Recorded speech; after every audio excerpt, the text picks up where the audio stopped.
Interaction, bonjour. Interaction, vous connaissez le principe, c'est un fonds dans lequel vous pouvez investir. Et d'ailleurs, vous avez eu un avertissement sur les conditions d'investissement précédemment.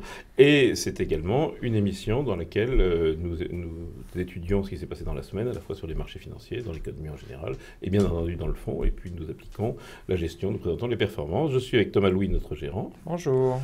Et Paul Schorer, qui est notre gérant, mais aussi notre économiste. Bonjour. C'est très important. Nous commençons avec la rubrique Tendance.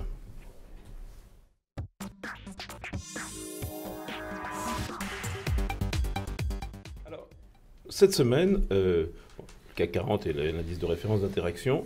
Une semaine pour rien, quand on fait le compte, la fin de matinée, on monte de 0,10, on baisse de 0,10. Alors, c'est vrai que c'est mieux que les semaines précédentes où on faisait plus 3%, moins 3%, mais c'est une absence de tendance. Voire plus 10 ou moins 10 Oui. pour la période de fin août. Non, c'est pas une absence de tendance. Parce que ce qu'on voit, c'est qu'à l'intérieur du marché, à l'intérieur de l'indice, il se passe beaucoup de choses, notamment une rotation en cours assez importante qu'on essaie d'accompagner. On reviendra dessus tout à l'heure. Donc, on ne peut pas dire qu'il ne se passe rien. On voit sur les devises un certain nombre d'indicateurs sur lesquels Paul reviendra.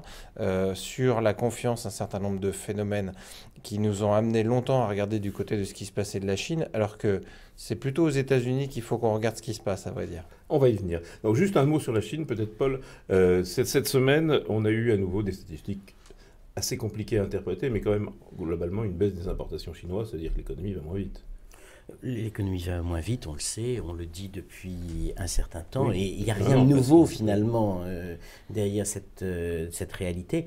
Le seul point d'inflexion qui a été posé, c'est que finalement la Chine a décidé de pouvoir utiliser l'internationalisation de sa devise pour jouer dans les débats qui nous préoccupent. Alors autrement, activité chinoise, le plan quinquennal 2016-2021 est en discussion au Parti communiste. Il va y avoir de l'investissement. Enfin, fatalement, on est contracyclique dans ce genre de... Il va y avoir de l'investissement. En fait, la nouveauté, enfin, peut-être pour les marchés, qui n'est peut-être pas la nouveauté pour les Chinois, c'est que Xi Jinping avait dit clairement qu'on orienterait dorénavant l'investissement non point dans les régions pour faire gonfler les régions et que chacune joue à être la plus grosse région, mais dans une stratégie qui était celle de la nouvelle route de la soie. C'est ce qui va se mettre en place à peu près de façon certaine. Et derrière, cela veut dire qu'on aura poursuite certainement de l'amélioration de la condition de la classe moyenne en Chine. C'est l'objectif. Alors, réunion de l'OPEP la semaine dernière, le Venezuela parle derrière, donc les pays non OPEP, il y en a qui rêvent de stabiliser le baril au-delà de 70. On a eu un petit effort, là, on est allé chercher les 55, on finit à 50. C'est peut-être l'occasion, de toute façon, de faire le point de manière générale. Je crois que vous avez amené un graphe sur l'énergie. Tout à fait. En fait, bon, déjà, replacer le contexte structurant, c'est que nous sommes entrés dans l'ère de l'énergie pas chère. Alors ça, c'est un des thèmes structurants du fonds, Thomas. Ah oui, oui, la baisse du prix de l'énergie sur longue période, probablement pour les 4-5 ans qui viennent, et la révision du mix énergétique, c'est un des vrais sujets, un des vrais thèmes structurants du fonds. Donc, Paul, allez-y. Cet été, on avait évoqué la bulle des matières premières en 2007. Donc, vous avez en violet le graphe du pétrole, et vous avez en rouge plus exact. La partie qui me paraît la plus importante, c'est le dollar. La variation du dollar. Alors en rouge, c'est le dollar face à un panier de devises.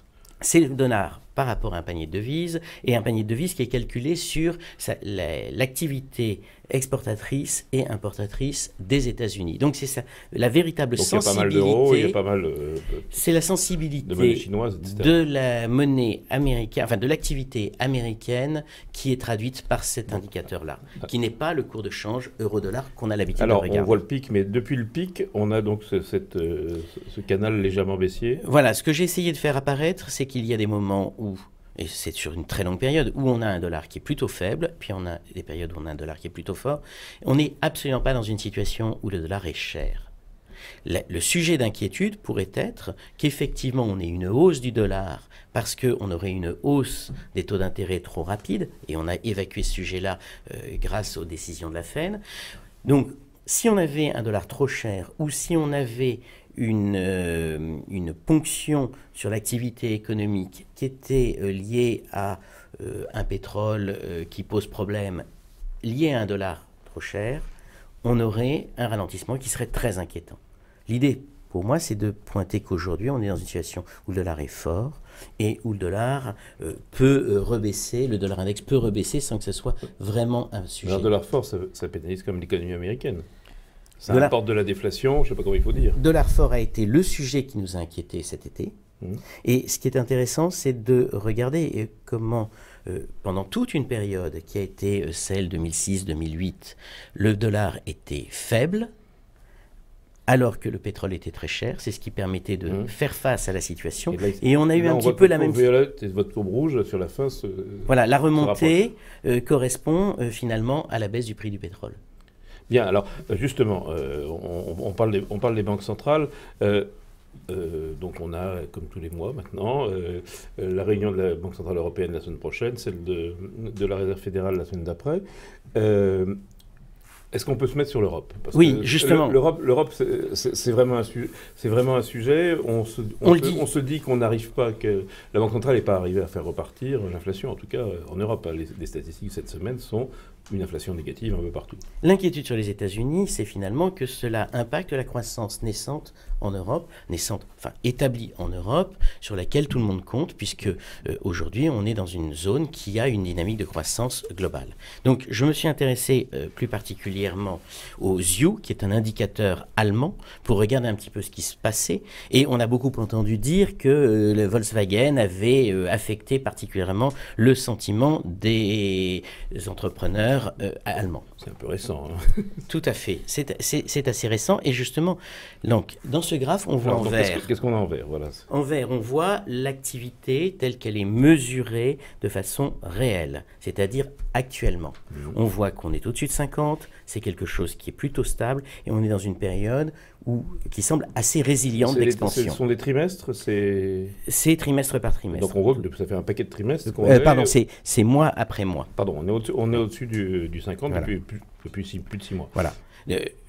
Donc, on est dans une situation où, effectivement, l'activité est bonne. Ce qui peut être inquiétant, c'est que les anticipations qui sont en orange, les anticipations des acteurs économiques, sont moins bonnes. Ça, c'est le fameux indice... oui.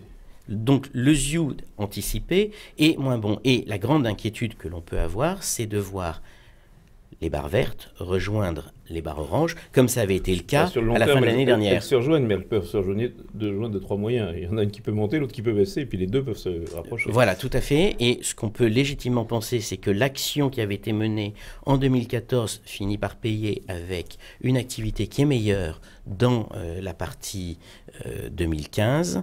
Et on peut espérer, on peut envisager sérieusement qu'effectivement, on est la Banque Centrale Européenne qui se mette à agir et à parler pour favoriser plutôt une remontée du orange vers le vert qu'une descente du vert vers le rouge. C'est-à-dire, elle va dire qu'elle augmente ses injections monétaires ou qu'elle va les prolonger pour faire rapidement. Certainement. Voilà. Certainement. C'est ça, Thomas? Oui, je ne suis même pas sûr, moi, que Benoît Cœuré s'est prononcé sur la BCE cette semaine. Enfin, ils sont pas pressés de mener un quantitative easing, parce qu'on a toujours le prisme français, sur lequel je reviens souvent dans cette émission, le prisme français qui nous voit complètement neurasthéniques. Le reste de l'Europe va plutôt pas mal. C'est solide en Espagne, c'est solide en Italie, c'est solide en Irlande, on l'a vu récemment. Donc, moi, je crois que attendre de la BCE quelque chose de supplémentaire, c'est un peu la dernière cartouche, et je ne pense pas qu'on en ait nécessairement besoin. Ils n'ont pas besoin. Valeur aujourd'hui, c'est seulement s'il y avait un accident américain, par exemple. Et il faut préserver Alors, justement, à l'intérieur de l'Europe, Volkswagen, c'est un peu le modèle allemand. Est-ce qu'il est remis en cause? Et est-ce que la croissance est en fait en train de basculer de l'Europe du Nord, entre guillemets, vers l'Europe du Sud, sachant que nous, on aurait eu la double peine, comme dirait Thomas, c'est-à-dire qu'on n'a pas été favorisé au coup d'avant, mais pas non plus maintenant.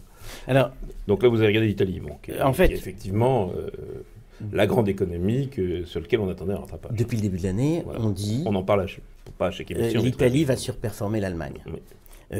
Pourquoi? Finalement, le QE est quelque chose qui a eu un effet positif sur le sud de l'Europe, puisqu'il a rassuré sur la possibilité de l'activité de redémarrer, et surtout sur la distribution de crédit.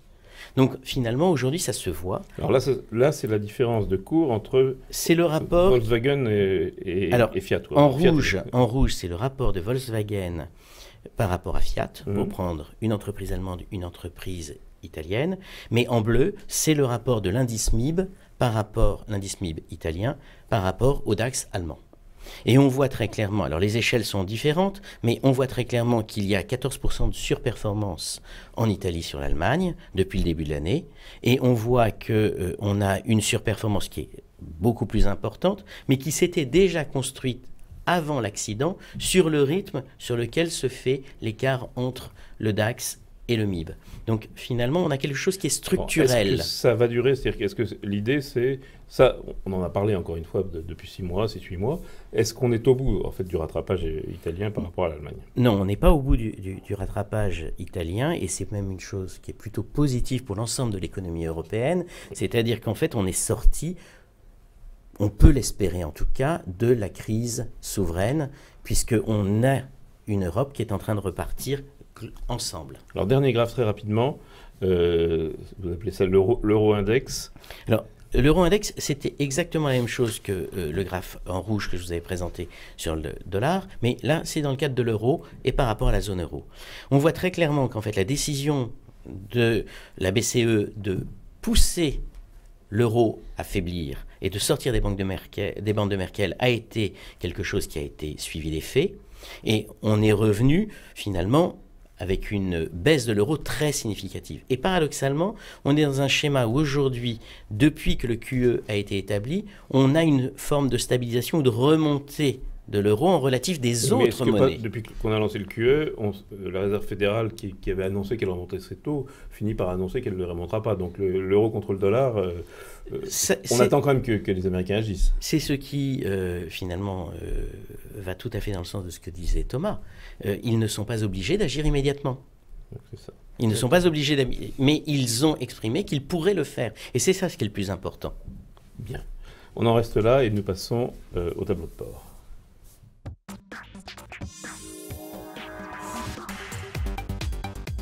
Thomas, le tableau de bord, nos indicateurs, les 12 indicateurs. Oui, nos 12 indicateurs. Alors la belle nouvelle, c'est qu'on en a 2 qui reviennent dans le vert. On va les montrer à l'écran. Voilà, exactement. L'indicateur numéro 2, que Paul commentera dans un instant, le niveau de dispersion des performances qui était passé à l'orange, revient au vert. Plutôt une bonne nouvelle pour les stock pickers. Et puis le 5, celui de l'aversion au risque, qui lui était au rouge.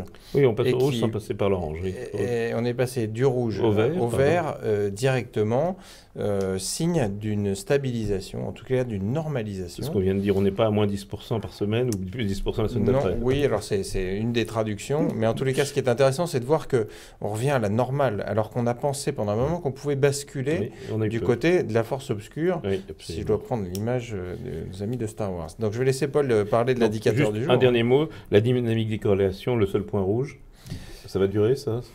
Je pense qu'on en a encore, c'est une tendance longue, donc on va encore l'avoir un petit peu là, parce que c'est la violence de ce qu'on a connu au mois d'août qui se traduira encore pendant quelques temps dans les chiffres, absolument. Bien, alors Paul, on a regardé un indicateur, la dispersion des performances, donc qui passe du orange au vert cette semaine. Voilà, en fait ça c'est une bonne nouvelle, parce que autant l'indicateur 1 et l'indicateur 2 sont des indicateurs structurels qui peuvent nous faire penser à des risques systémiques. Donc voir un indicateur qui revient vers le vert, c'est plutôt positif. Voilà. Alors qu'est-ce que ça veut dire? C'est ça, comment on l'utilise. Je pense que c'est ça le point important. Quand on a un indicateur... La dispersion des performances, voilà, ça se définit comment? La dispersion des performances, en fait, c'est aussi le risque de sélection d'un titre. Et quand, finalement, on a une dispersion extrême, quand on est dans le rouge, ça veut dire que, de toute façon, on a un risque majeur à ne pas faire d'indice. C'est ça.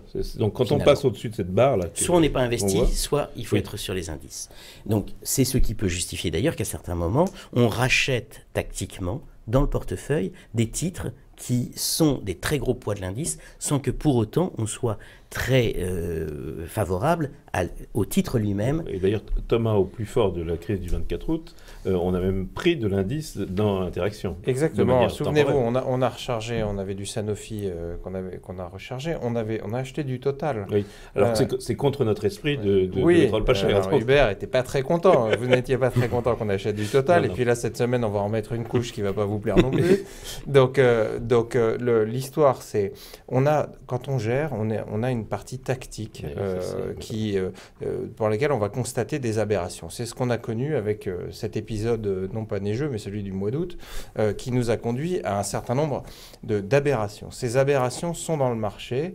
Nous, on considère qu'on va avoir un rebond sur le prix du baril qui a un impact sur l'énergie en règle générale, le mix énergétique, gaz, charbon, pétrole, nucléaire, et électricité. Donc, si on ne se repositionne pas, les excès qu'on a connus à la baisse, on va les reconnaître probablement à la hausse, mais en tous les cas, ce sera un mouvement tactique qu'on vise à 2-3 mois, et après, on ressortira parce que la tendance, comme le disait Paul, la tendance fondamentale du titre n'est pas là. Alors, et donc, sur cette échelle, on revient au graphe. Donc, on est juste en dessous de cette fameuse barre. Voilà, on est repassé en dessous de cette Ce qui veut dire qu'on est moins indiciel. On le reste parce qu'on n'est pas tout en bas, on n'est pas à zéro. Exactement. Mais ça veut dire qu'aujourd'hui, l'alpha, c'est-à-dire la sélectivité, le fait de faire des paris spécifiques sur un secteur par rapport à un autre, retrouve de l'intérêt. Et en tout cas, plutôt que retrouve de l'intérêt, c'est un risque qui est correctement rémunéré. C'est ça. Et qui justifie. C'est vrai, les interactions, puisque on cherche à sélectionner les titres par titre. Alors, la météo, très rapidement, nous restons, si il y a le graphe, voilà, nous restons temps incertain, malgré le fait qu'il y a pas mal de verts maintenant qui arrivent. Oui, on a vu que on s'est souvent approché de changer de mode, et toujours pas, parce que les signaux, on le voit bien, sont toujours hésitants. Et on reste en mode 3, ce qui ne nous empêche pas, je le rappelle, d'être investi à 97% aujourd'hui. Oui, voilà, on est investi à 97%. Et par ailleurs, personne ne peut dire de bonne foi que les marchés ne sont pas agités. Non. Non. Bien, nous passons à la performance d'Interaction.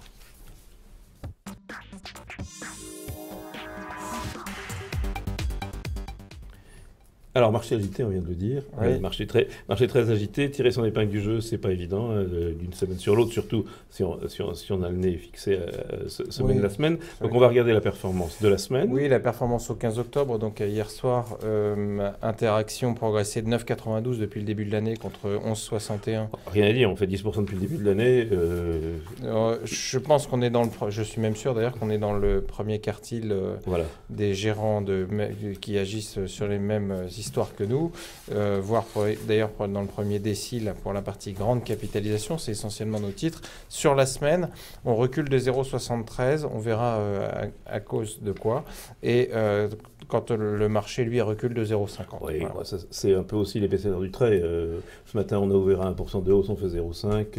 Ça peut être l'épaisseur du trait. C'est pas pour ça qu'il ne faut pas essayer de faire mieux. Mais oui, on fait ce qu'on peut, mais en tout état de cause, voilà où on en est. Alors, la répartition, ça c'est la slide suivante. Voilà, donc le poids. Donc comme vous l'avez dit, on est investi à 96%. On est passé quasiment de 92 le 24 août à 96. Exactement. Ça c'est important qu'on soit ce niveau d'investissement pour nous, puisqu'on pense que ayant des feux au vert, ça mérite d'être investi.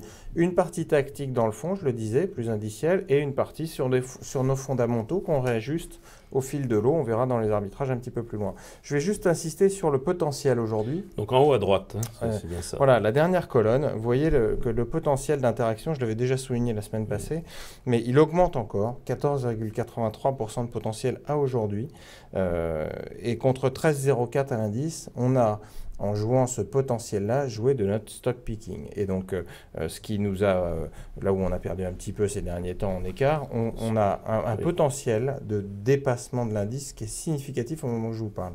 Donc, je voulais insister, est plutôt bien réparti en termes de concentration de performance. Les grandes différences qu'on a avec le CAC 40, mais alors après, si on regarde ça, c'est les semi-cycliques et les TMT, c'est les deux sujets où on est dans les paris. Ah oui, on est dans les paris. Les TMT, restructuration Capgemini, des grandes entreprises dans des niches qui tournent bien. Enfin voilà, on est sur ce thème-là. Voilà.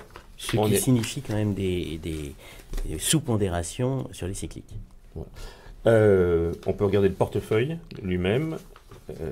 Le voilà. Bon. Voilà, donc vous retrouvez en fait Alors, la tête toujours classée par ordre de contribution sur la semaine. Quand je vous disais que c'était indiciel, Sanofi a progressé de 2,59 cette semaine. Évidemment, ça nous aide, mais évidemment, on en a un peu moins que l'indice. Donc, ça nous aide pas en valeur relative, mais en valeur absolue. On retrouve Capgemini dans les bons élèves de cette semaine, Chargeur qui avait été beaucoup pénalisé, Technicolor. On voit les titres de stock picking. ça, c'est du frais stock picking.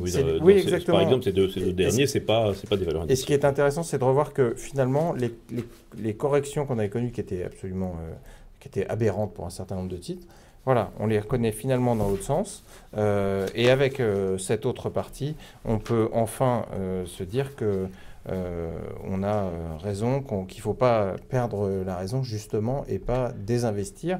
Et on voit au bout de la chaîne que Rheinmetall nous a pas mal pénalisé.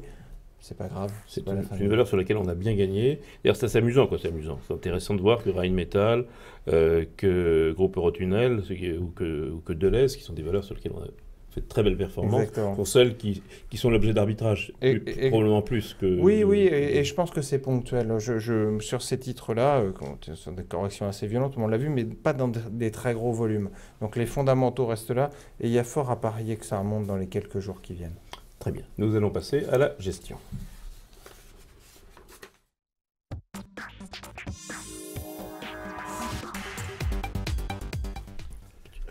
Donc, interaction, nous passons à la gestion. Je suis avec Thomas Louis, le gérant, et avec Paul Schorrer, le gérant aussi, mais avec un grand tropisme économique. Nous pouvons peut-être regarder les arbitrages qui ont été réalisés depuis la semaine dernière dans le fonds interaction. Et oui, alors je vous ai parlé du mouvement tactique tout à l'heure, le voilà, il s'appelle Engie, on en a acheté un petit peu. Donc Engie, c'était ce qu'on appelait Suez autrefois. Voilà. Qu'on a désormais acheté. On est sur le pari de l'énergie qui rebondit temporairement, jusqu'à probablement 60-65 $ sur le baril, peut-être un peu plus. C'est d'ailleurs quelque chose qu'on dit depuis mi-août, enfin depuis... Voilà, exactement. Donc c'est dans le prolongement de notre... Donc on est un peu dans l'indiciel, hein, dans le rattrapage. Bon, Total et Engie, ça ne fait... On va y revenir, c'est un cas un peu différent, mais... Voilà, et de l'autre côté, on a allégé sur Infineon. C'est les seuls mouvements de la semaine qui ne sont pas des mouvements significatifs. On a vendu 1% d'Infineon, acheté 1% d'Engie, point. Voilà. Maintenant, on laisse un peu respirer ce portefeuille. C'est bien. Alors, on va parler un peu d'actualité. L'actualité, c'est encore aujourd'hui, c'est les valeurs du luxe. Hein. Donc, LVMH a publié un chiffre d'affaires qui, globalement, première réaction quand on voit la dépêche, on dit c'est pas mal, ça rebondit. Et puis, quand on regarde, ça va mal là où il y a des grosses marges, 8 ans, on va dire, pour faire vite, et ça va bien dans les spiritueux. Et puis alors depuis, on a eu Burberry hier et on a Hugo Boss aujourd'hui. Oui. Donc ce secteur-là, qui était un secteur vedette, hein, alors on en est absent, mais ou à peu près. Est-ce que c'est justement, est-ce que c'est inquiétant? Est-ce qu'il faut y revenir tout simplement? Alors, y revenir, je pense que c'est trop tôt. On n'a pas de catalyseur. À vrai dire, pour l'instant, il y a entre guillemets pour nous que des mauvaises nouvelles à venir. C'est-à-dire que on va constater dans les chiffres, on l'a vu sur ceux d'LVMH là récemment, que la Chine ça va moins bien, que les émergents ça va moins bien.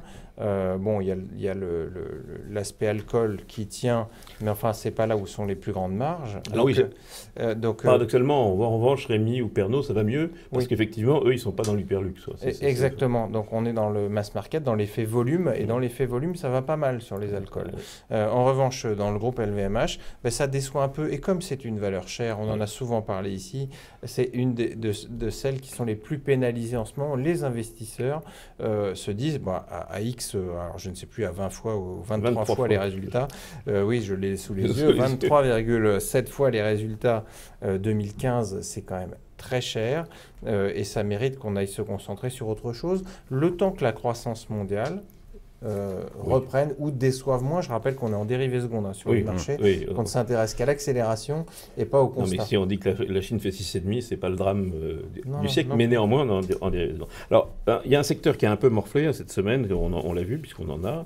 Safran, 4,25% de baisse, et Airbus, plus que ça, 5,5%. Alors Safran, c'est une inquiétude après un article du FT sur une enquête sur les contrats de maintenance. Vraiment remonter le portefeuille peut-être. Voilà, donc Bon, je pense, pour moi, c'est pas un sujet au moment où on parle. Airbus, en Donc revanche. Safran, on en a quand même près de 3%. Oui, c'est du stock picking. C'est un de nos titres, pas phares, mais c'est un titre important. Airbus, on en a racheté, je vous le rappelle. Crédit Suisse annonce un free cash flow négatif au 3e trimestre. Je pense qu'il ne faut pas s'emballer non plus. En revanche, il se passe ce qu'on attendait. Quand vous avez un marché de l'aviation qui se développe dans des proportions considérables et que vous reprenez des avions d'occasion, à un moment donné, il y a un ajustement sur le marché de l'occasion qui a lieu et qui risque de peser sur le prix de vos avions neufs. Bon, moi je crois que la tendance là aussi sur Airbus est là. C'est une histoire d'ajustement. Fondamentalement, je ne suis pas extrêmement inquiet. Alors, on fait des chapitres. Brésil. Edenred, d'une part, et Accor, de l'autre. Edenred, on n'en a jamais eu, et Accor, on en était sorti. Oui. J'ai trouvé, moi, que Accor, c'est quand même une croissance organique de 3,5%. C'est très bien. Hein. C'est bien. Non, c'est très, très bien. Franchement. On a souvent parlé de la gestion de et surtout, quand on regarde, et c'est un des tropismes qu'on a ici, c'est encore une fois l'Europe qui tire Accor. Donc ça, je trouve ça... bon, en France, c'est resté à tonnes, mais je ne vais pas enfoncer notre pays un peu plus.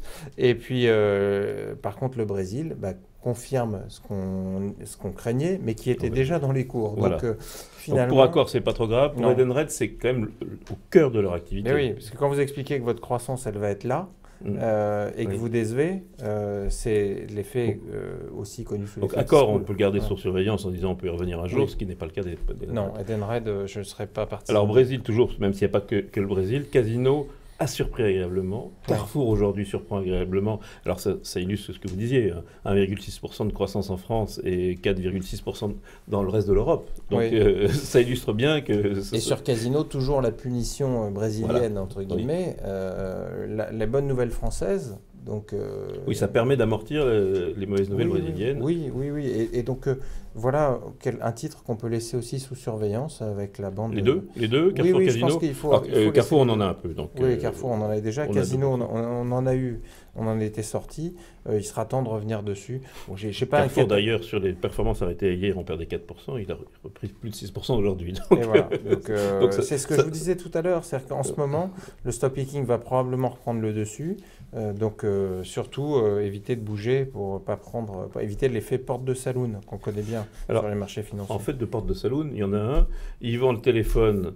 Et il le rachète, SFR, il rachète du télécom italien, et il vend Activision Wizard, il prend des intérêts dans Ubi et Gameloft, donc c'est Vivendi. Alors, mais Vivendi va chercher en Italie des marges qui ne peuvent plus aller attraper en France. Et puis un peu d'Afrique aussi, peut-être aussi. Et surtout un peu d'Afrique. C'est en totale cohérence avec ce que dit Bolloré depuis le début. Il a cette même cohérence sur Canal+, d'ailleurs. L'histoire de Bolloré, c'est de regarder l'Afrique et de dire comment j'y vais, sous quel angle d'attaque, d'une part. Et puis l'autre partie, c'est son annonce sur les jeux, c'est-à-dire comment je mets du contenu dans ce que je vais distribuer. Ce qui rend un peu ce qui étonne les gens, c'est le paradoxe de vendre un coup et de racheter dans le même secteur. Alors, ce qui est vrai, c'est qu'il doit connaître le secteur, il doit connaître les valorisations. S'il a vendu des fortunes. Non, mais il se trompe rarement. Je crois que le mouvement, Vivendi est en train de renaître pour moi. Il s'agit vraiment d'une renaissance et d'une cohérence dans ce qu'ils font enfin. Le travail sur Canal est un travail qui est très important et qui effectivement veut ramener de la marge en tout cas.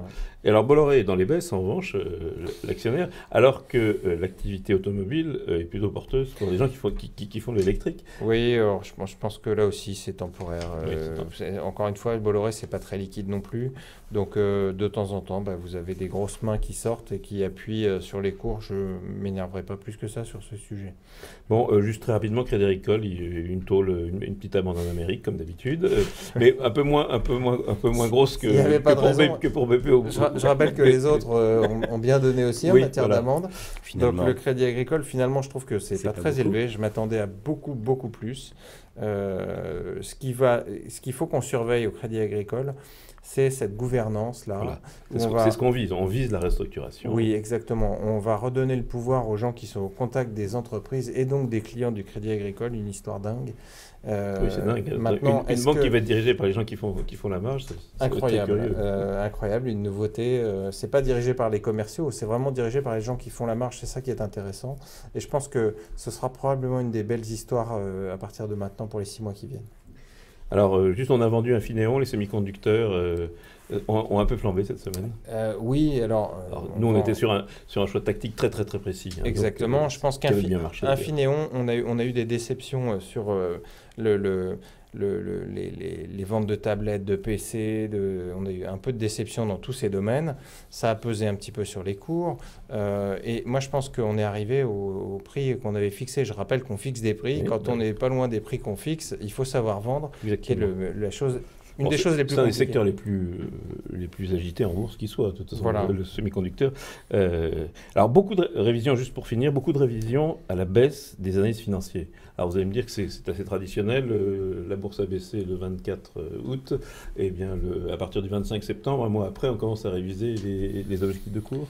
Oui, et parce que vous rentrez quelques composantes macroéconomiques dans vos demandes, notamment la demande justement de produits, celle qui émanait de la Chine. Donc ce qu'on voit, c'est que les analystes répercutent ceci dans les espérances de cash flow, dans tout un tas de choses. Je trouve que les révisions ne sont pas très violentes, moi, au moment où je vous parle. Oui, c'est pas... on est entre 5 et 10% de révision. C'est pas.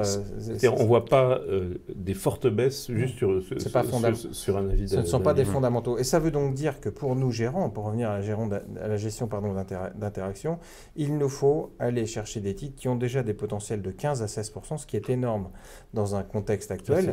C'est la moyenne de ce qu'on a présenté. Exactement. Et alors que ces titres ont connu des révisions de 4-5%, c'est pas très grave. On était à 20% d'espérance, on passe à 15%. Exactement. Fondamentalement, ça ne fait pas peur. Alors, les arbitrages, on a dit un mot d'Engie. Alors, pourquoi est-ce qu'on va sur Engie, l'ex-Suez, qui fait quelque chose qui est lié à l'énergie et qui est exposé quand même sur l'industrie atomique et qui est un sujet politique qui dépasse à peu près tout le monde. Oui, alors moi, Engie, première raison, un de nos thèmes structurants, le mouvement sur l'énergie en cours, même si la tendance longue est à la baisse du prix de l'énergie, le rebond qu'on connaît, ce qui se passe avec la Russie dans les accords avec lesquels ça s'arrange, ça veut dire qu'on va faire remonter un peu le prix du gaz, probablement. Et pour eux, c'est très important. Et pour eux, c'est important. Et donc, pour Engie, c'est important aussi. Et pour ça nous donnera...